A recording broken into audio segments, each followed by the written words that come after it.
I think the highlight of my night tonight, not just the fact that I got off work early, but the fact that I used the Discord server for the first time tonight. That's been there forever. The Discord server has existed for a long time. I just hadn't used it till tonight. I set it up. I'll put it this way. I set it up when I worked at my old job 4 months ago.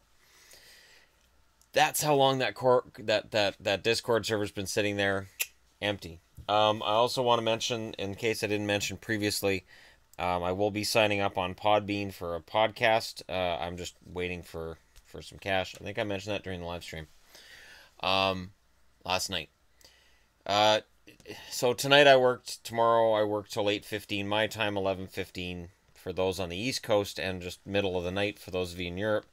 So I'm gonna miss a lot of hockey again tomorrow. Just throwing that out there. Kind of sucks, doesn't it? The interesting thing here is you look at the winners. Winnipeg. I'll say this right now. With this win tonight, Winnipeg is number one on my power rankings tonight. Tonight, they're number one. Dallas moved up to 12. LA moved up, I think.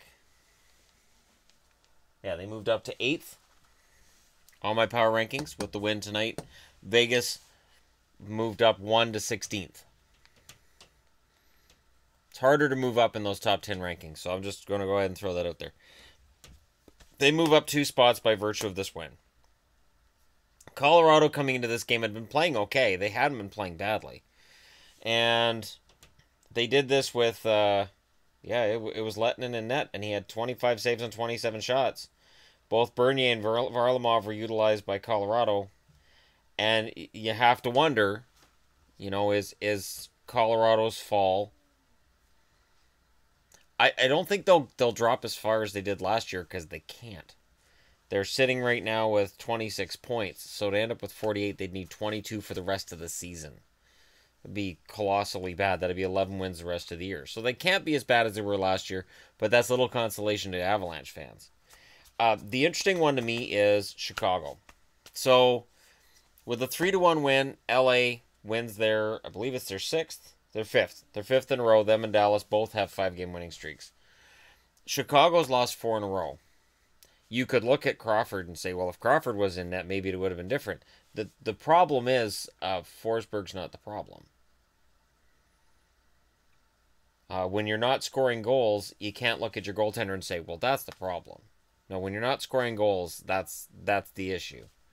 So Chicago's offense over this 4-game losing streak kind of dried up. They had 2 last night against Dallas in a game that went to a shootout. And they had 1 tonight against LA over 60 minutes. Doesn't get it done. So there's no reason to throw any shade at a goaltender when he's not the problem. His record is bad because the team doesn't play well in front of him, which is an issue I've talked about before. That there are certain goalies that don't get any goal support. There's stats all about it. How certain goaltenders just don't get goal support.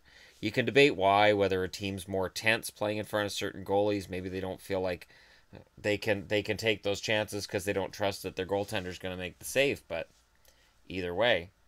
The interesting thing with this Arizona loss to Vegas, and again, Vegas moves up a spot because, it's Arizona, and Arizona's record is abysmal. But it's an overtime loss. So Arizona moves up to 19 points. They don't have to worry about the whole how few points are they going to get. They're going to end up with probably about 50 points, which is bad. It's bad, but they're not looking at historically bad. So this is just the level of where Arizona's at. But the interesting thing is they lose in overtime. Chychrun gets a goal in his first game back. Tuck, Marchessault, and Smith with the goals. So again, 2 of the 3 goals come from guys Florida said weren't good enough. They're good enough for Vegas. I'm still bewildered by that. It was a discussion that came up on the Discord server tonight, and I still don't understand why. If you want to expose Marchessault, fine, but why throw in Smith? I don't get it at all. Riley Smith's a good forward who had a bad year last year. Had a great one the year before, and now he's in the midst of another great one. Wedgwood makes 42 saves.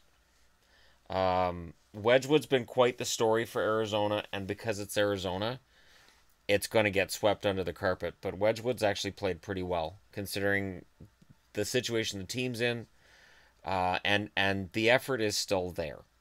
That's why Arizona's kind of won me over, and I'm kind of hoping they win some games so that they're not last overall anyways. And for Vegas, they get back on track, but they're at home. And there seems to be an entirely different team between Vegas at home and Vegas on the road. And that difference is kind of stark. But I will say this, if they continue their dominance at home, they can maintain second place in the Pacific Division and not have to worry about that road record.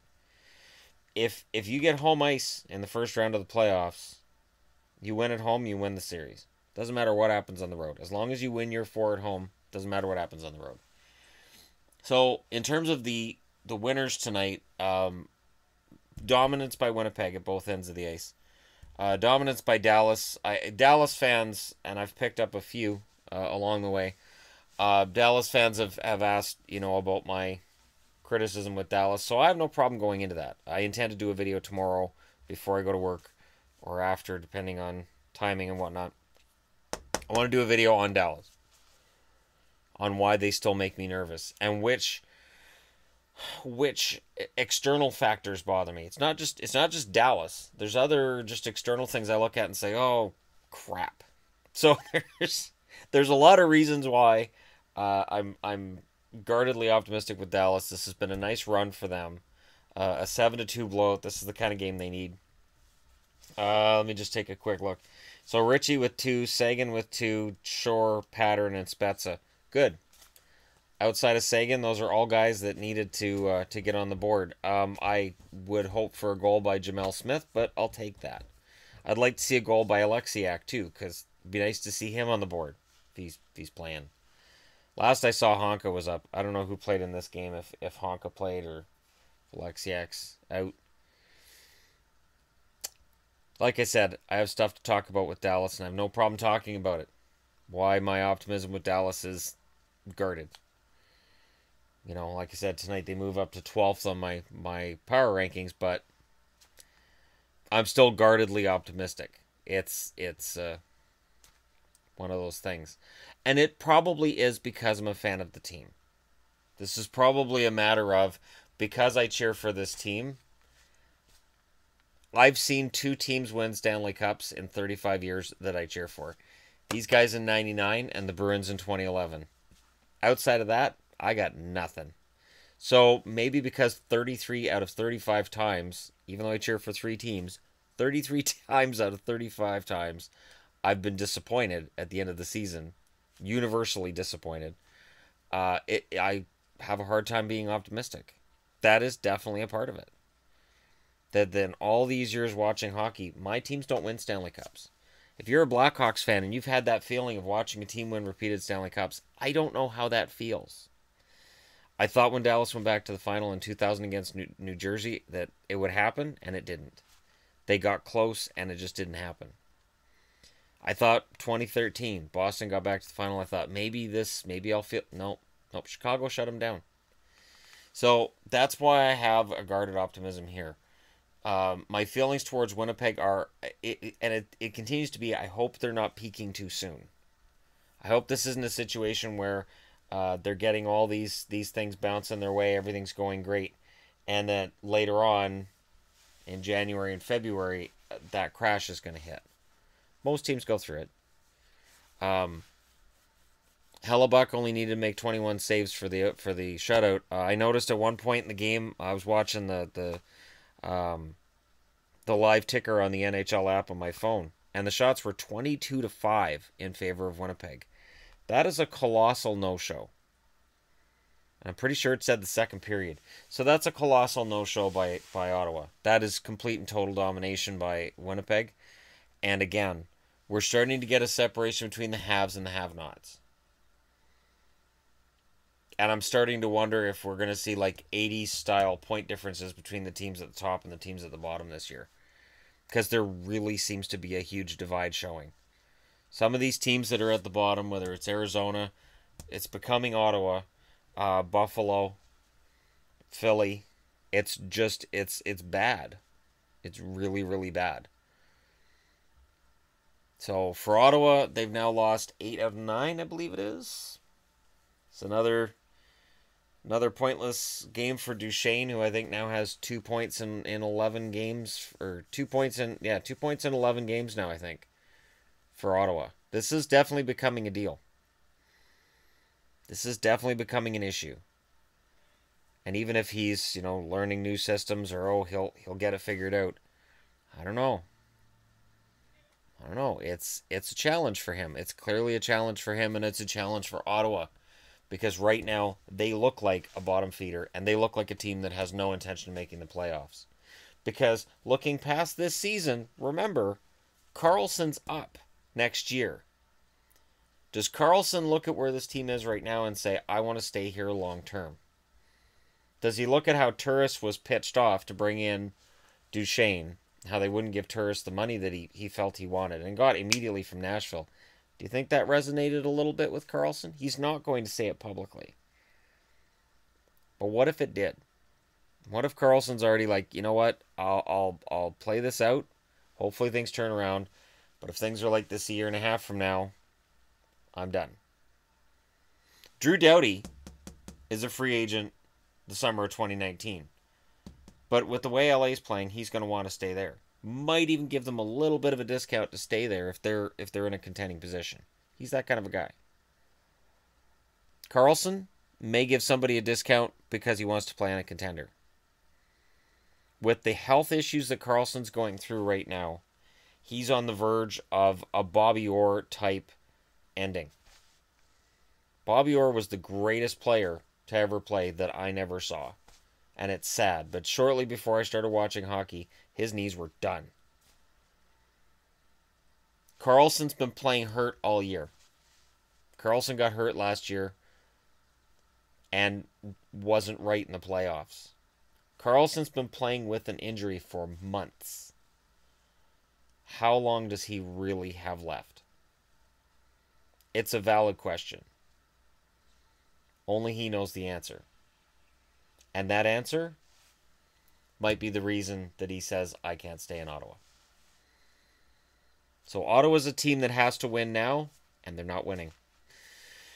You guys can discuss that in the comment section below if you'd like. If Vegas fans want to talk about how I didn't discuss much about Vegas, again, I didn't see the games. And in terms of what there is to discuss, there's not a lot to discuss with teams that are right in the middle. Chicago, I can talk about Chicago. 4 losses in a row. They've got a core of guys together that are older than the last time they were together. And I don't think their support players are fantastic. And I think that's where they're having a problem right now, is depth. Chicago, in order to stay under the cap, has been shedding depth for a while.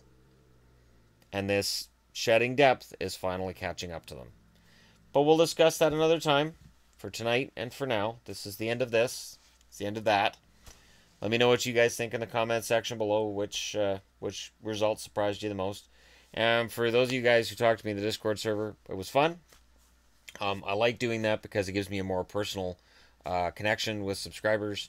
And I will be looking to do that as well through podcasts in the very, very near future. Consider it like a Christmas present from me to subscribers. And yeah, so stay safe. Everybody go to bed. I'm not doing a bedtime story tonight that I know of. I'm thinking about it, though. I'm thinking about it. I'll do one tomorrow night. Deal? All right. Maybe I'll do the live stream tomorrow night with Yvonne where we go through my jerseys. And we go through which ones I think are beautiful and which ones she thinks are beautiful, because it's a completely different list. It's kind of fun.